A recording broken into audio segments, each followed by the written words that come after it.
संतादि महान।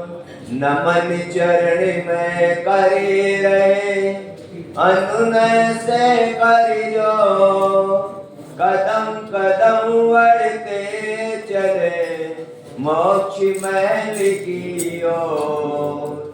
कदम कदम बढ़ते चले मोक्ष महल की ओर।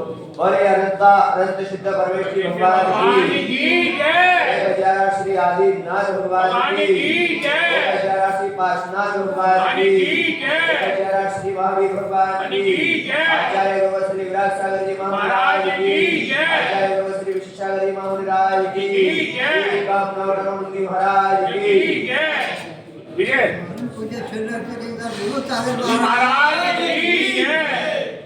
हम आत्माओं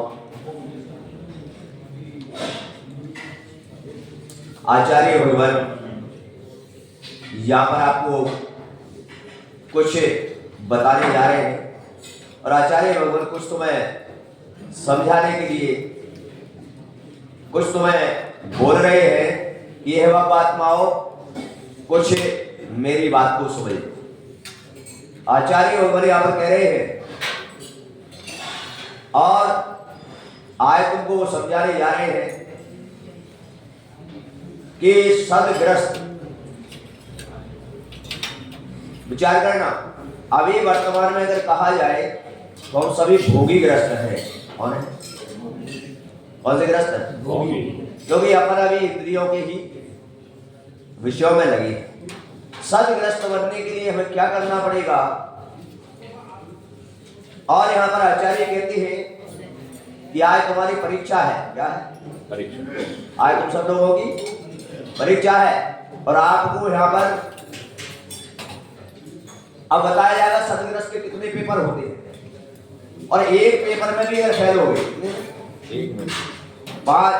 4 या 5 या 6 पेपर जो भी तुम्हारे होंगे उनमें से अगर 4 पेपर में आप पूरे नंबर ले आए 100 में से 100 और एक पेपर में फेल हो गए तो क्या होगा? पास माने जाओगे? नहीं माने जाओगे। तो बस यही आज बताने जा रहे हैं कि अनादि काल से लेकर हम सारे पेपर देते हैं लेकिन हमेशा एक पेपर में फेल हो जाते। कितने में? इसी कारण है कि आज तक हमने अपने कर्मों की निर्जरा नहीं कर पाए। अगर हम कर्मों की निर्जरा कर लेते तो पंचम काल में हमारा जन्म होता क्या? बोलो। पंचम काल में हमारा जन्म, पंचम काल में जब भी जन्म होता है, ध्यान रखो, पंचम काल के अंदर में जो भी जीव आता है उसका जन्म मिथ्यात्व के साथ होता है। उसके साथ यहाँ पर सम्यक दर्शन प्राप्त करना, सम्यक दर्शन प्राप्त करने का पुरुषार्थ करना पड़ता है। क्या करना पड़ता है? पुरुषार्थ करना पड़ता है। और तुम्हारा पुरुषार्थ अगर ठीक हो गया तो सम्यक दर्शन की। तो यहाँ पर आचार्य आज बता रहे हैं तुम्हारे लिए सम्यक दर्शन। सबसे पहले कल तुमको बताया, आज आचार्य भगवान कह रहे हैं सम्यक दर्शन की परिभाषा क्या है। सम्यक दर्शन की परिभाषा क्या है? अब विचार, जितने भी माताएं पूजा कर रही है वो मौन से पूजा कर रहे, मौन से पूजा करें, आवाज ना करें, नहीं तो ज्ञानामणि कर्म का बंद हो जाएगा। यहाँ पर कहा आचार्य समंतभद्र स्वामी आपको परिभाषा दे रहे हैं। सा दृष्टि ज्ञान वर्तानी धर्मा धर्मेश्वर विदु। एक श्लोक के माध्यम से आपको आचार्य समंतभद्र स्वामी को समझाने का प्रयास करते हैं। आपकी ओर में आपको एक निर्देश कर रहे हैं और निर्देश तो क्या, आचार्यों का तो आदेश ही होता है। क्या होता है? उनका तो आदेश ही होता है। लेकिन वो आपको कह रहे हैं कि सा दृष्टि ज्ञान वृत्तानि धर्मा धर्मेश्वर बुद्धि यत्ते प्रत्येकानि भवन्ति भव पद्धति। कितनी अच्छी बात कही उन्होंने। सा दृष्टि यानी सम्यक दृष्टि की जो दृष्टि है वो सम दृष्टि होती है। कैसी होती है? कैसी होती है? सम दृष्टि। सम दृष्टि का मतलब होता है कि जिसकी दृष्टि में किसी प्रकार का भेदभाव ना हो। क्या ना हो? जिसकी दृष्टि में छोटे बड़े का क्या ना हो, उसको कहते हैं सम्यक दृष्टि। क्या कहते हैं? यहां पर कह दिया ना, सा दृष्टि ज्ञान कर्तानि धर्मा धर्मेश्वर बुधु। यानी यहां पर कह रहे हैं क्या, चाहे वृत्ति हो, चाहे तुम्हारे नगर में भी रहने वाला आपके नगर में दो प्रतिमाधारी भी हो, दो प्रतिमाधारी भी तुम्हारे बीच में हो, तो यहां पर कह रहे हैं कि दो प्रतिमाधारी भी गुणों का धारी है, उनके गुणों में भी आपको प्रीति करना चाहिए, उसके भी गुणों की प्रशंसा करना चाहिए, उसको भी आदर सम्मान देना चाहिए। क्यों? क्योंकि ऐसा करोगे तो कल तुम भी वृत्तिमान बन जाओ। बोलो बनोगे कि? और जब हम वृत्तियों का सम्मान ही नहीं करेंगे तो बताइए, बोलो बन पाएंगे क्या? नहीं, क्योंकि आप भगवान की लिए पूजा कर रहे हो। भगवान की पूजा करने पर एक हो कि मैं भगवान तो नहीं बन सकता, पर भगवान के गुणों से मुझे प्रीति है। किससे? भगवान से नहीं, किससे? भगवान के संत की अगर आप सेवा कर रहे हो तो कहो संत से प्रीति नहीं है मुझे, संत के गुणों से प्रीति है। किससे? किससे प्रीति करना है आपको? गुणों से प्रीति करना है, क्योंकि भगवान से प्रीति करोगे तो पार्श्वनाथ मेरे हो जाएंगे, महावीर मेरे हो जाएंगे। संत से प्रीति करोगे तो ये संत मेरे हो जाएंगे, वो संत मेरे हो जाएंगे। और गुणों से प्रीति करोगे तो सम्यक दृष्टि बन जाओगे। इससे करना है प्रीति। आज हम कैसे प्रीति करें? बोलो, आज हमारे अंदर जो विटंबना आई है, वो विटंबना यही आई है कि हमने नाम और फोटोओं से प्रीति शुरू कर दी, गुणों से प्रीति नहीं करते। बोलो, किससे प्रीति है आपकी? अगर आपकी पसंद के साधु आ जाए, बोलो, जिसकी तस्वीर आपको पसंद हो, जिसके नाम का बोलबाला चल रहा हो, तो आप लोग क्या करते हैं? बोलो, सबसे पहले चौका लगाएं। बोलो, इससे सिद्ध है नहीं। इसीलिए तत्ववाद सूत्र के अंदर सूत्र लिख दिया, मोक्ष मार्ग सनेताराम भेताराम करुण वीरताराम ज्ञाताराम विश्व तत्वानाम बंदे तद्गुण। और ये लिख दिया ना। यहाँ पर क्या कह रहे हैं लिखने वाले आचार्य भगवान? क्या कह रहे हैं कि आप भगवान बन चुके, आप भगवान हो, मैं इसलिए आपको नमस्कार नहीं कर रहा। इस भूल में मत रहना। मैं इसलिए नमस्कार कर रहा हूं कि आपने जिन गुणों को प्राप्त किया है वो गुण मुझे प्राप्त हो जाए, इसलिए मैं आपको बोलिए। और आप किसको कर रहे हैं? नाम और फोटो किसको बोलिए? नहीं, आचार्य भगवान कह रहे हैं क्या छोटे बड़े में किसी प्रकार का भेदभाव नहीं करना। जितनी आपने देखा हो, कभी बाहुबली गए हो?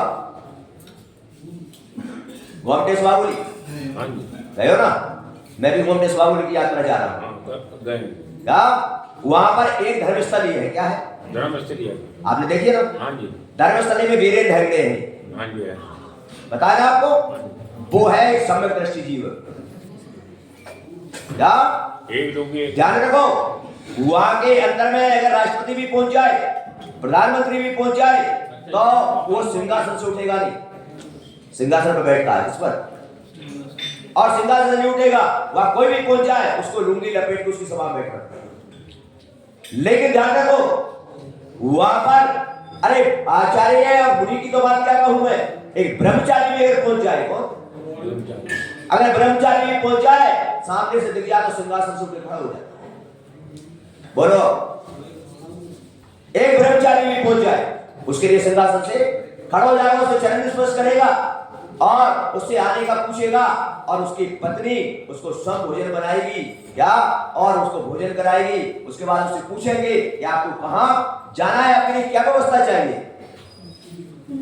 क्या ध्यान रखो, चाहे आचार्य हो चाहे मुनि हो, चतुर्विद संघ में से कोई भी हो, सब गुणों के धारी है। बोलो, गुणों के धारी। बोलिए साहब, अब गुणों के जब धारी है सभी, तो जितने आपको आनंद आचार्य के आने पर होता है, मुनि के आने पर होता है, उतना आनंद आपको ब्रह्मचारी आने पर भी होना चाहिए। आपके मन में किसी प्रकार के परिणामों में विकलता नहीं आना चाहिए, परिणामों में अंतर नहीं आना। अगर परिणामों में अंतर आया तो आप सम्यक दृष्टि नहीं करें। बोलिए अब और विचार करो। मैं इसलिए समझा रहा हूं आपको कि अभी आचार्य भगवान उत्कृष्ट उपदेश में कह रहे हैं कि हे बात्माओं, अगर आत्मा का कल्याण करना है, इसका उत्कृष्ट अवस्था की बात समझिए, किसका कल्याण करना है? अगर आत्मा का कल्याण करना है तो आचार्य भगवान कहते हैं क्या कि तुम्हें जिन आज्ञा का पालन करना है, किसका? और अगर संसार में भटकना है, देवों में जाकर स्वर्गों के भोग भोगना है, संसार में आकर उद्योगपति बनना है, राजा बनना है तुम्हारे लिए क्या, तो आपको दिखे सुपर क्या कह रहे हैं, आपको जो अच्छा लगे। और अगर आपको आत्मा का कल्याण करना है तो जिनेंद्र भगवान की आज्ञा का क्या करो, पालन करो। अब आपको क्या करना है बताओ। भगवान आपको दोनों लक्ष्मी देने तैयार है, बैरंग लक्ष्मी भी और बोलो बैरंग लक्ष्मी प्राप्त की नहीं, जो समोषण लगा वो कौन सी लक्ष्मी थी? बैरंग लक्ष्मी। और आत्मा के जो गुण प्राप्त करिए वो आपको अब कौन सी चाहिए बताओ। अगर बैरंग लक्ष्मी चाहिए तो आचार्य भगवान ने कहा क्या, आचार्य भगवान कहते हैं क्या कि आप जिनवाणी की आज्ञा नहीं फिर मनमानी जो कर रहे हो अनादिकाल से वही करते। अब क्या करना है विचार करो थोड़ा। सम्यक दृष्टि जीव की दृष्टि में किसी प्रकार का भेदभाव नहीं होता, किसी भी प्रकार का। और यहां पर जब श्रेणिक ने पूछा समोषण में भगवान से कि बताओ सदग्रस्त के लिए जीवन में क्या करना है, तो आपके लिए बता दिया कि सबसे पहले सदग्रस्त बनने के लिए अष्टमूल गुणों को धारण करना पड़ता है। किसको किसको अष्टमूल गुण कौन से? यहाँ पर सभी जो बैठे लोग हैं क्या सबके पास होंगे ना अष्टमूल गुण? अष्टमूल गुण धारण करने के लिए आपको जैन बनने के लिए आपके लिए ध्यान होना चाहिए क्या, गर्भ से लेकर और 8 वर्ष की आयु तक 4 बार संस्कार होते हैं। कितनी बार? तुम्हारे कितने बार हुए बोलो? 2 बार तो गर्भ में ही संस्कार हो जाते हैं।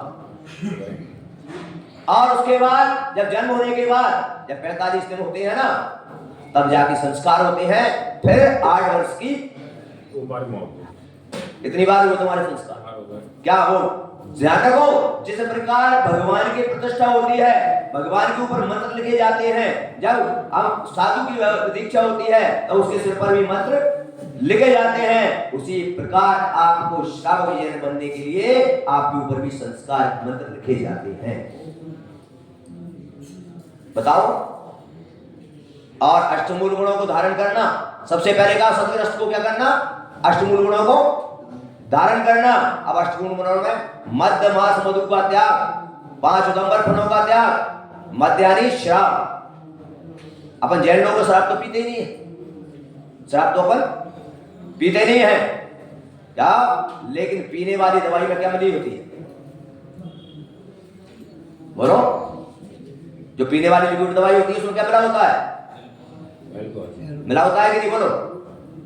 खांसी की दवाई जो आती है ना मिला होता है ना, तो त्यागी है आप शराब की।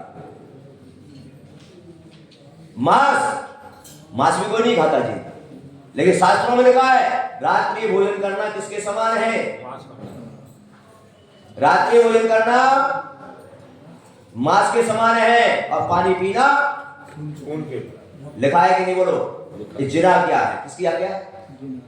किसकी आज्ञा है? जिन आज्ञा है। क्या आप मांस के त्यागी हो? अगर रात्रि को भोजन करते हो तो आप मांस के त्यागी बोलो? मधु यानी शहद और 5 उदंबर फल। और भी आचार्यों ने कहा छान कर पानी पीना। क्या करना? सारे लोग छान के पानी पीते हैं। छने पानी की मर्यादा है 48 मिनट। कितनी है?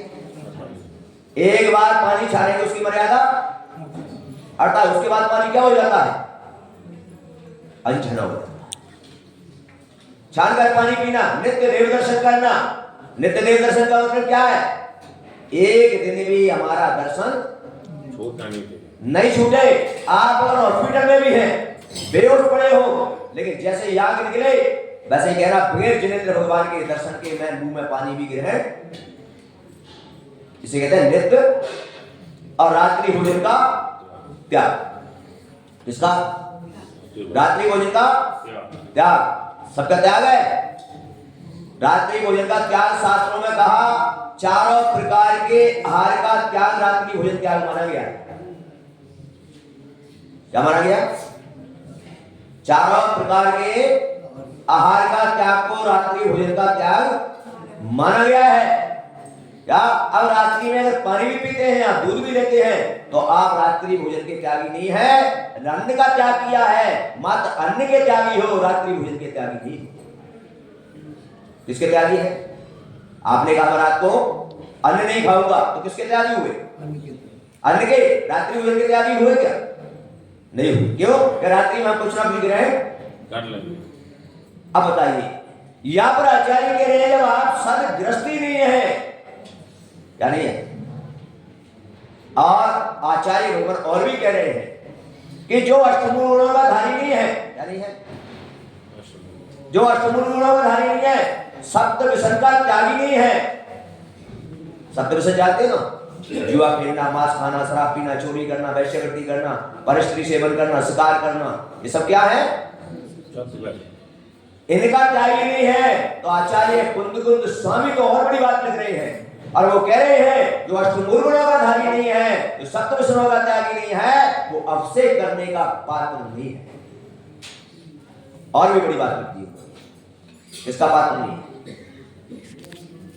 बोलो, अभिषेक करने का पात्र नहीं है वो। अब विचार करो, कितनी बड़ी बात कही। अब यहां पर आपको विचार करना है, चिंतन करना है। इसीलिए पहली लाइन का अर्थ आज तुमको बता देता हूं। धर्म कर संसार क्या लिखा?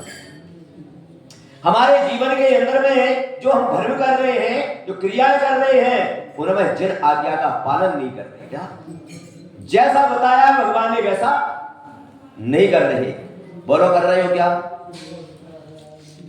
एक भी व्यक्ति यहां पर एक भी व्यक्ति बता दे, कोई व्रत धारण की हो अलग बात है, लेकिन एक भी व्यक्ति बता दे कि वो छानकर पानी पीता हो और रात्रि भोजन का त्याग।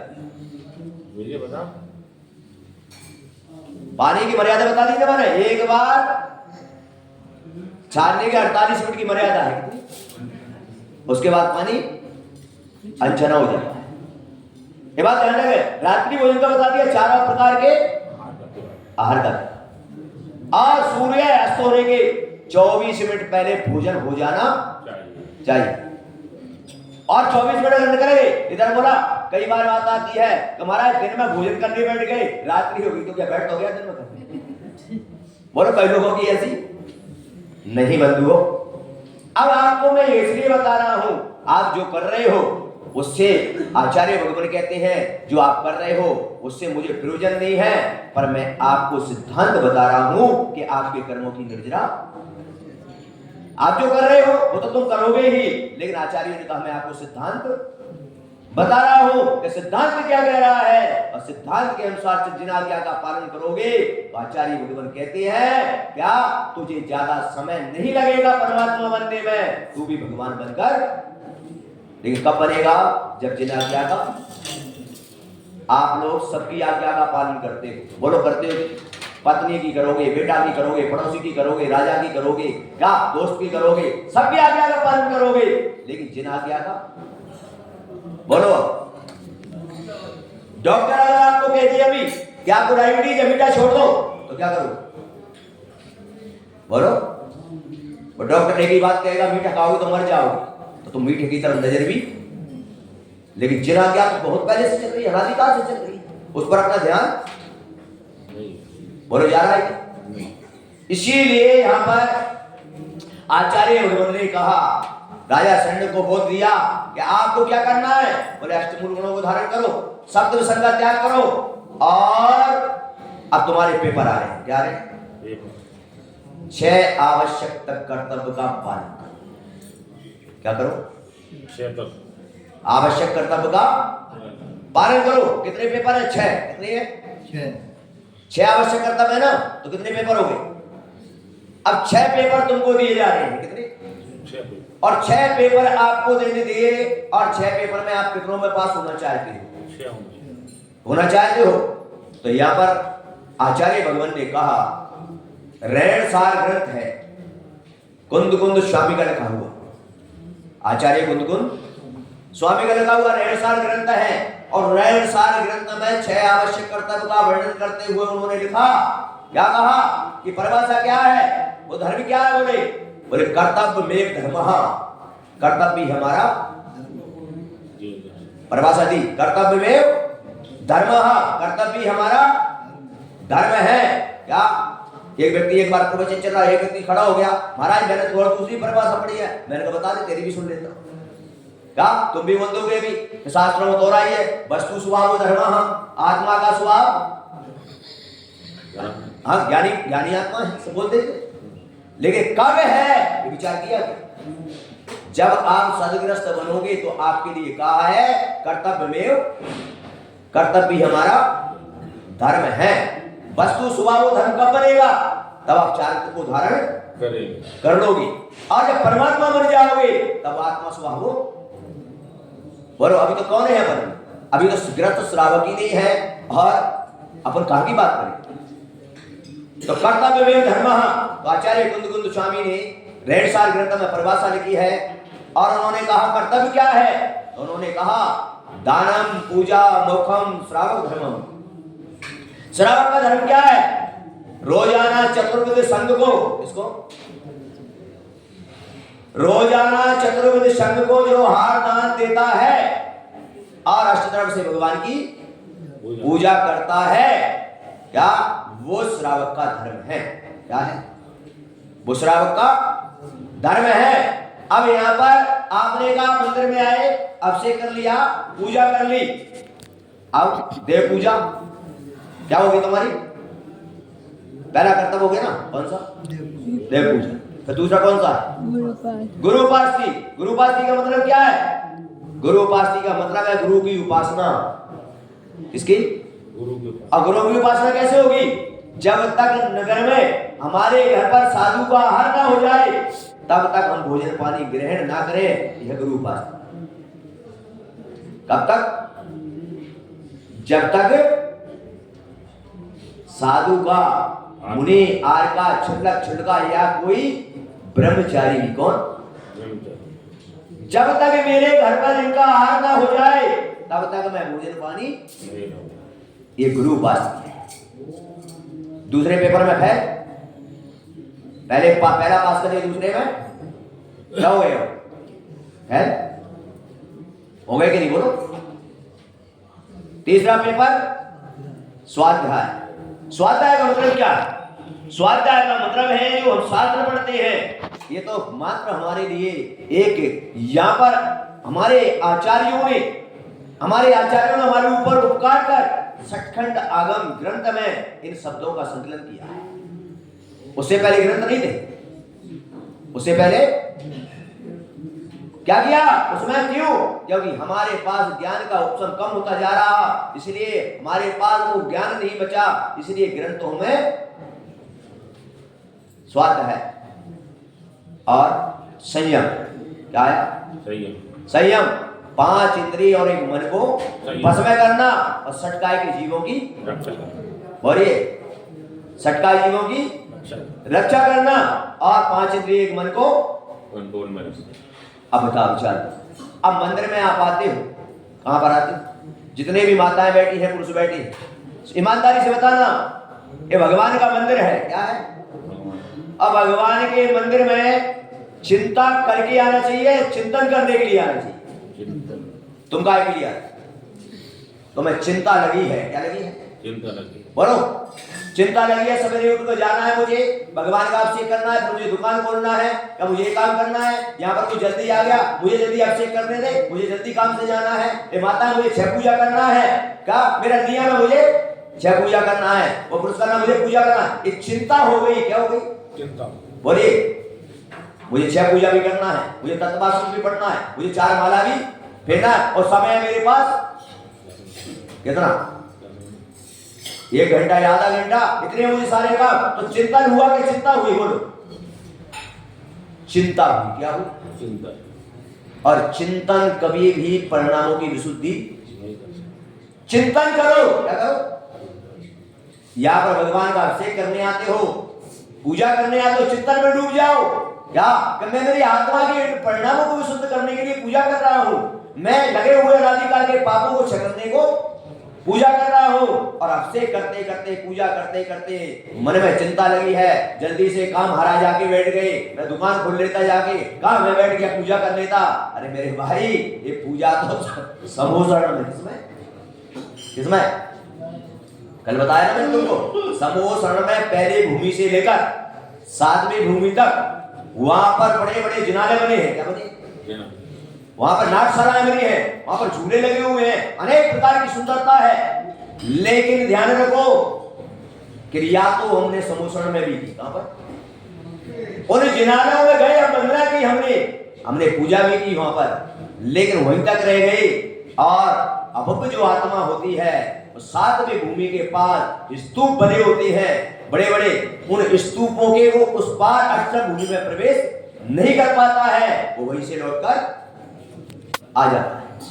अब चल, यहां पर आचार्य कह रहे हैं, कुंद स्वामी दानव पूजा मोक्षम श्रावक धर्मम। वो कह रहे हैं, हे भवात्मा, अगर तुझे अपनी परीक्षा में पास होना है तो संयम और तप। तप का मतलब क्या है? तप का मतलब है कि आप मंदिर में अभिषेक करते हो। क्या करते हो? शांति धारा करते हो, आप पूजा करते हो। तप का मतलब क्या है? तप का मतलब है कि पूजा करना है तो 2 आसन है, एक बैठकर पद्मासन, सुखासन, या खड़े होकर।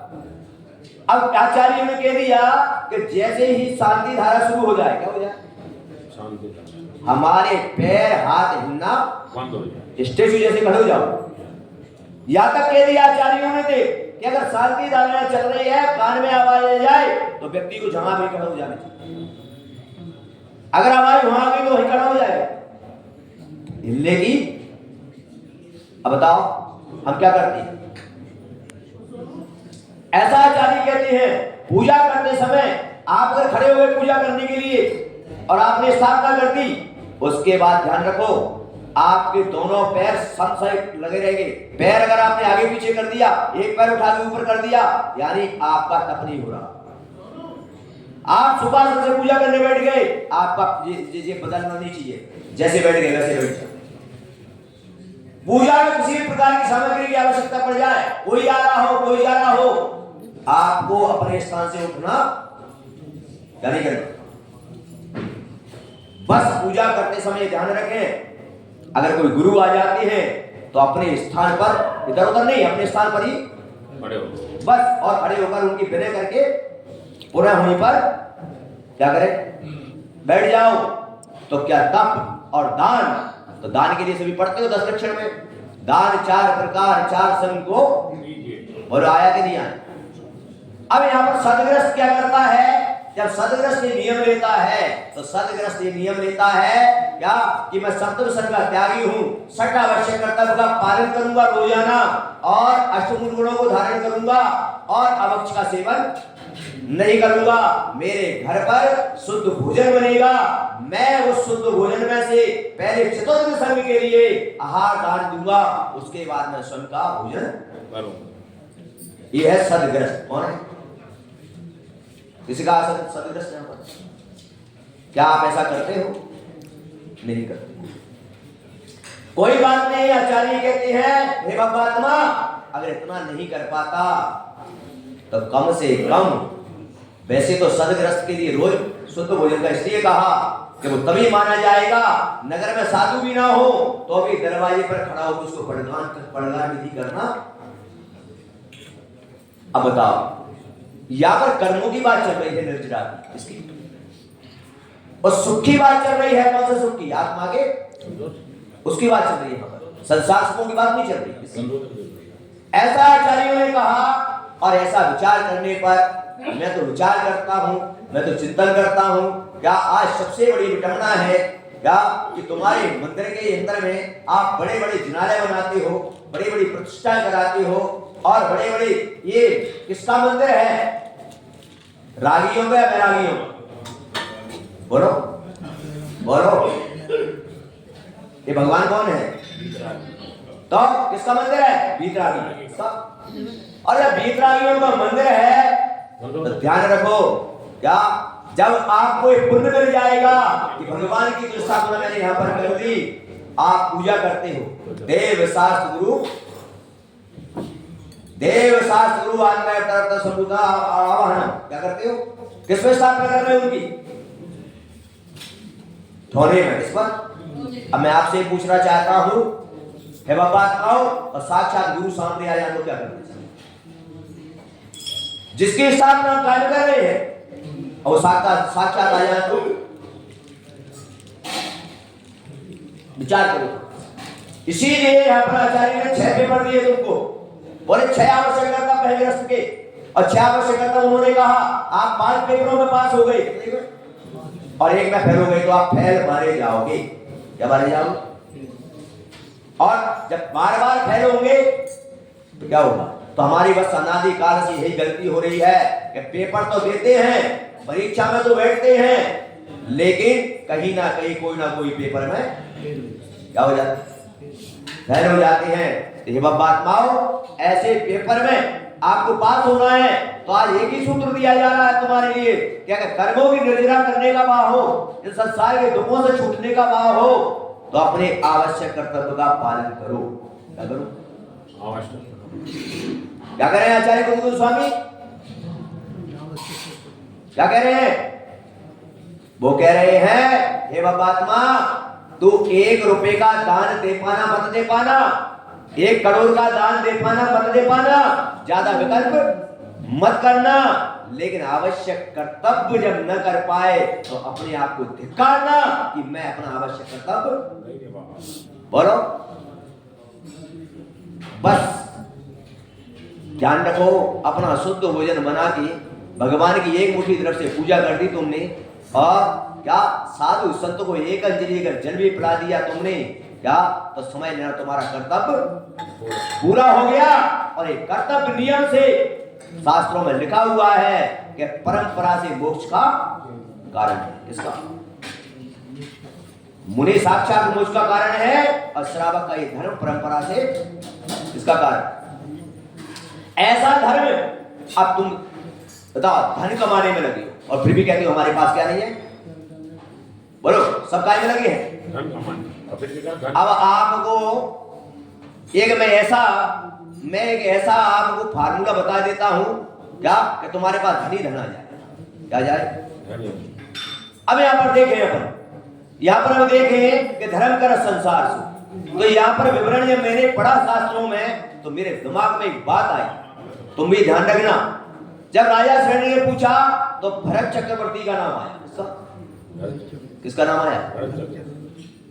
ओह, भरत चक्रवर्ती का नाम। मैं तो जब मैंने पहली बार पढ़ा तो मैं तो घबरा गया। मेरे का इतना बड़ा चक्रवर्ती और क्या कर रहा है? अपने आवश्यक कर्तव्य का। बोलो, कौन कर रहा है? चक्रवर्ती जैसी विभूति जिसके पास 96,000 रानियां होती है, कितनी है? तुम्हारे पास 6 खंड का मकान भी है क्या? बोलो, 6 खंड का अधिपति, और उसका रहने का जो महल होता है ना, वो 84 खंड का होता है। कितने खंड का? 84 का। तुम्हारे पास कितने मंजिल को? 1 मंजिल बन जाए वही बहुत है। बाकी बाद भी चक्रवर्ती के चाचा बने बैठे, फिर भी सटकर्म करने को क्या नहीं है। वो चक्रवर्ती का विवरण पढ़ा मैंने, कैसे बना, देखो कैसे मिला उसको धन, कैसे मिला उसको वैभव। देखो उपचार करो, कैसे मिला उसको इतना वैभव। तुम्हें चाहिए ना वो वैभव? चाहिए ना?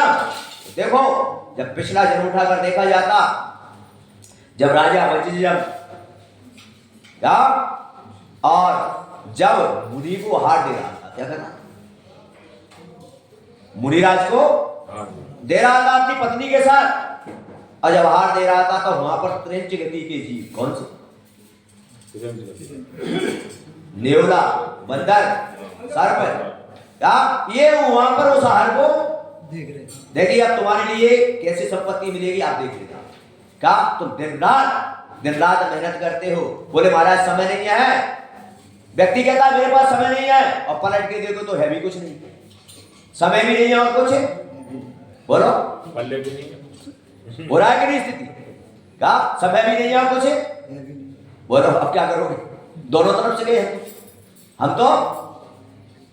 इसीलिए वो समय जब बजरंग राजा जब आहार दे रहा था, उस समय एक त्रिंच गति के जीव उस आहार को देख रहे देख रहे थे। तुम तो मनुष्य हो ना, बोलो तुम कौन हो? मनुष्य अरे तुम तो क्या बात करते हो, तुम तो जो चाहो वो कर लो। वो कर सकते हो। और वो जब देख रहे थे तब उस समय ऐसे जीव, उस समय बंदर जैसे जीव जो 1 मिनट को शांत, वो भी हाथ जोड़कर बैठ गया, आंसू आने लगे आंखों में। क्या? और उस समय विचार कर रहा था कि इसी देखो कि कितना पुण्य का अर्जन कर रहा है, खास मैं मनुष्य होता तो मैं भी आज मुनिराज को हार देता। बस पश्चाताप कर लिया। क्या कर लिया? पता है फल क्या हुआ? आप सोचिए, एक त्रिंच गति का जीव आहार की हरबोधना करती है किसकी? और आप तो मनुष्य हो, अगर आप साक्षात पंचम काल के अंदर में आचार्य कुंद भगवान ने लिखा कि आचार्य कुंद भगवान ने लिखा है कि पंचम काल में आप ध्यान रखो, पहले दान की महिमा गाई गई और बाद में पूजा की। दानम पूजा मोक्षम, पहले क्या लिया और बाद में पूजा। और तुम काय बोल रही हो? पहले पूजा फिर दान। आज भी बुंदेलखंड के अंदर में गया, आज भी जैसे व्यक्ति मंदिर आ रहा है, महाराज सामने से मंदिर आ रहा है, सामने से महाराज आए हैं, दर्शन करके तुरंत घर पहुंच जाता है लौट के। क्या बोले? पहले चौका तैयार करो, मुनिराज महाराज बोलो पूजा नहीं की उसने। बोले पूजा तो मैं बाद में भी, पर मुनि मुझे आए हैं और कहीं ये चले गए तो मैं हारदान से वंचित रह जाऊंगा, क्योंकि आए हैं महाराज, क्या आए हो और लेकिन भगवान तो यहीं पर है, मैं हार देने के बाद ही भगवान की पूजा बोलो बोलो। लेकिन हम क्रियाओं में समझौता करना नहीं चाहते। क्या नहीं चाहते? बंधुओं, वो जीव त्रिंच गति के, आपको विदित है वो राजा जो आहार दे रहा था वो आदिनाथ भगवान था। सोचो, और जो जीव देख रहे थे वो त्रिंच गति के, वो आदिनाथ भगवान के पुत्र बने, भरत और बाहुबली चक्रवर्ती बन के खड़े हो गए। बोलो महिमा देखो यहां पर। आपको नहीं बनना चक्रवर्ती, आपको वैभव चाहिए ना, तो जब ये से चिंतन कर लेना, विचार कर लेना इस चीज का। क्या कि जब साक्षात आहार देने वाला आदिनाथ भगवान बन के खड़ा हो गया और त्रिंच गति की जय वंदना करके उनके पुत्र बन के खड़े हो गए, चक्रवर्ती कामदेव बन गए। अब बोलो, ऐसा विचार करो, तुम जिस धन के पीछे भाग रहे हो वो चक्रवर्ती जब बन गया तो धन उसके पीछे। चक्रवर्ती को कोई पाप नहीं करना पड़ता, कोई कमाई नहीं करनी पड़ती, उसका खजाना कभी खाली नहीं होता। बोलो नहीं होता, क्योंकि उसके पास संपदा होती है और संपदा पुण्य से आती है और संपत्ति पाप से आती है।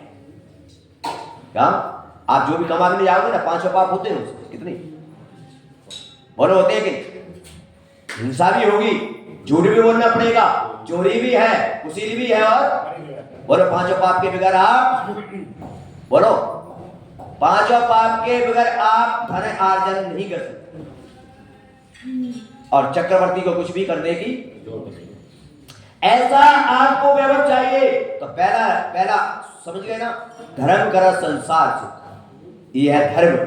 और चक्रवर्ती जैसे हमारे तीर्थंकर जैसी विभूति जब आती है तो उन्हें कौन सा दुख होता है बताओ? उनसे सारे सुख होते हैं। क्या होते हैं? सुख ही सुख है। ऐसा सुख आप लोगों को चाहिए, आप लोगों के जीवन में इस प्रकार का भाव आना चाहिए। तो आज यहाँ से भगवान की जो वाणी में आया उसके लिए ही मैं ट्रांसफर तुमको कर रहा हूँ और आपसे निवेदन कर रहा हूँ कि तुम्हारे मन में भावना हो, चाहे वो माता हो चाहे बहन हो, क्या, और ध्यान रखो ये माताएं बैठी है ना, तुम भी ध्यान रखो यार का फल क्या है। वज्रजंग की पत्नी ने जो हार दान दिया साथ में, ध्यान रखो, वो आदिनाथ बने और उनकी पत्नी राजा श्रेयांश बन के खड़ी हो गई, जिन्होंने उनको हार दिया था। अब विचार कर लो तुम भी। और ऐसा तुम्हारा परम सौभाग्य मानना कि तुम्हारे नगर में ये मंदिर का निर्माण तो हो रहा है।